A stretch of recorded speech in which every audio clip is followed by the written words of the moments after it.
Hi and welcome. This is getting started with the IAR embedded workbench for RISC-V. For this demonstration, we are going to use the IAR embedded workbench for RISC-V, which comes with Cstat, the static analysis tool.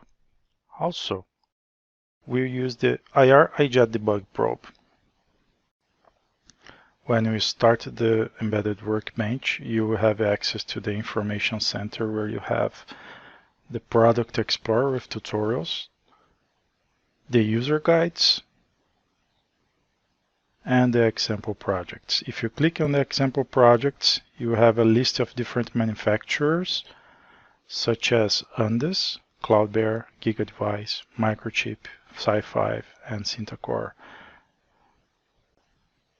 Once you select your example project, you open it. Here we have already one opened. I will click on the mains.c file and it will open on the code editor.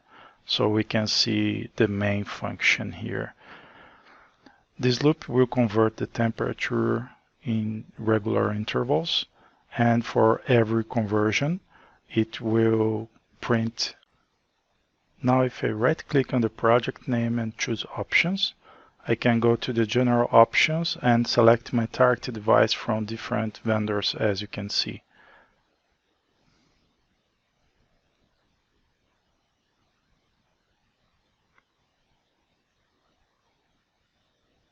The next category is static analysis. Here you can select the Cstat checks. It comes with the standard checks pre-selected, but you can choose others such as Cert-C, Security, or MISRA C 2004-2012. And also you can select or deselect groups of checks or even individual checks.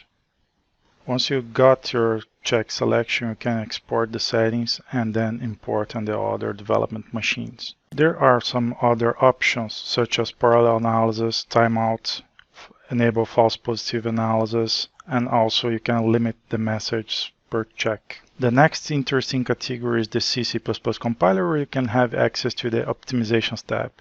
Here you can select the level of optimization from none to high and optimize for speed, for size, and also select and deselect individual transformations. For a better debugging experience, we will leave the optimization level on low. The next interesting category is the debugger, where you can select between the simulator and the iJet. And embedded workbench will insert an automatic breakpoint on the main function for you.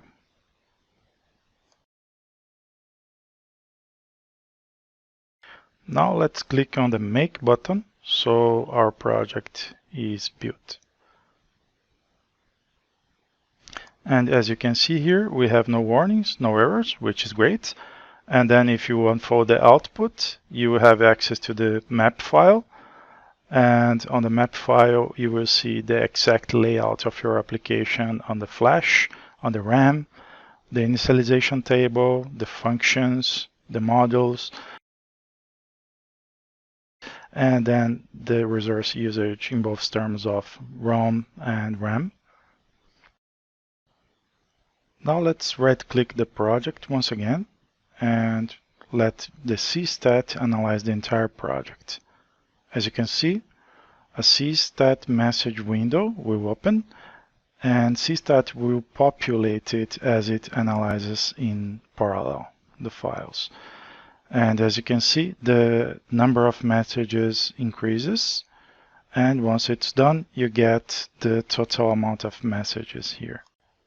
Every message brings the check name, the severity, the file name, and the line that it occurred. You can filter here. Let's say you want to see only the high severity messages, and if you select it and press F1, a help file will pop up and it will show you if it's enabled by default. There is also a severity certainty matrix, a full description, the coding standards it violates, and it always will bring you some code examples of a bad example and a good example. So now let's go back to the Cstat messages. I will show all the messages again. Let's find out the I2C file which had the high severity level. It was this one.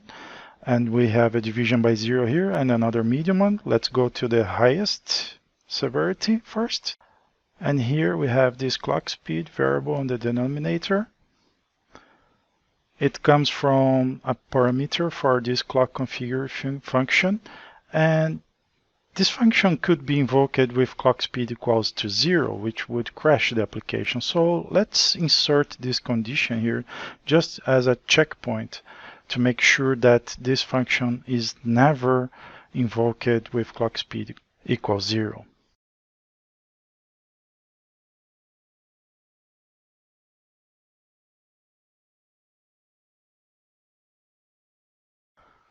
So now, to save time, let's only select the I2C driver file and we will run the Cstat to analyze only this file. As you can see, for this file there is one message left, and then you should repeat the process for your entire application, making it more robust. Cstat also comes with automatic report generation. In order to use it, you just select to generate a full HTML report and save it on the project folder. Your browser will be open, and here we will be able to see the top 10 messages, the top 10 files, messages by severity, and the details of the selected checks that you have previously selected on the Cstat configuration, and the messages per file. On every file, you can access and get the message details for that file, as you can see here. Now let's review the project. And then let's start a debugging session by clicking Download and Debug.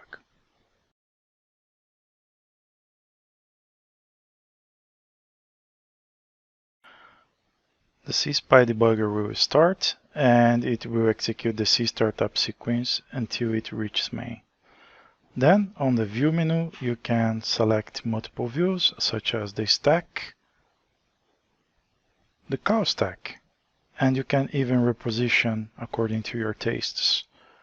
Let's say you want to save some screen space. You can, for example, hide the workspace.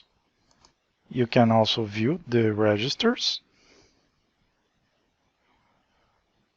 So let's reposition it a little bit here, resize.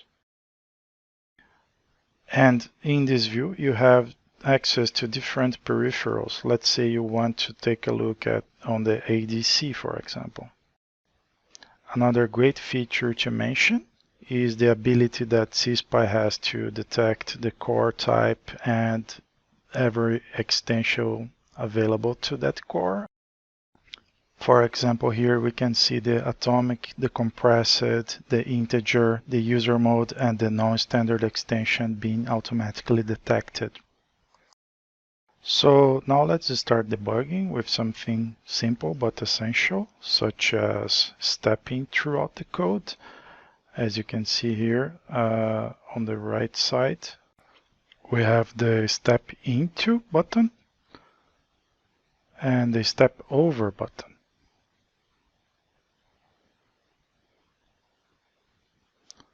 Can step into the function and we can step out of the function. And this stepping control can be performed on both C editor side and also on the disassembly side. So now let's set a breakpoint on line 46. Just click here, and I will also enable the terminal I/O. So we now can see the output, which is the printf statements that we've seen before. And now as I execute the program, it will halt the execution on the printf line 46. I will close those views that we're not using right now and reposition the terminal I/O.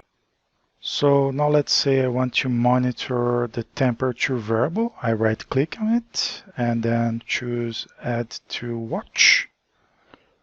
And I will reposition here. And okay. On the watch window, I can add new variables from there, and I also can edit the contents of a certain variable if I want, and also choose the display format to hexadecimal, for example. So now let's hit the go button and let the application run until it reaches the breakpoint again. As you are converting temperature, perhaps you want to leave it running for a while. So let's go to breakpoints and click on edit this breakpoint. Then here we can insert a special condition to break it when the condition becomes true. Let's say we want to break every 5 conversions. So we just write it like this. So now we have a conditional breakpoint. And this breakpoint will happen only when the condition becomes true. In this case, multiples of 5.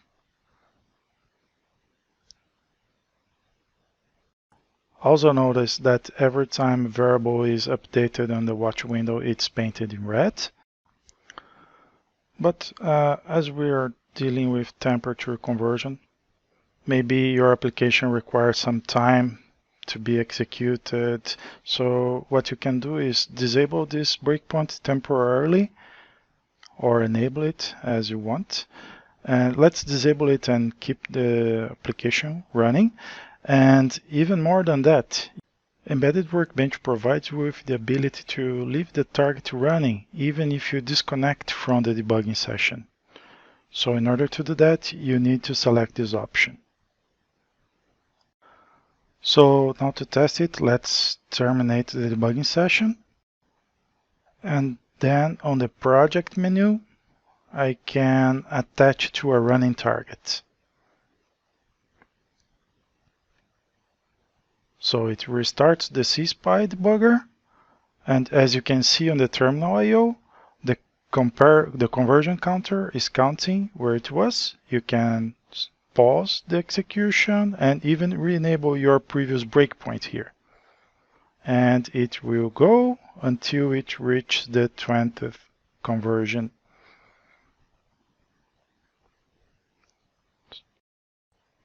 Thank you for your attention. And in case you have any questions, please feel free to reach out.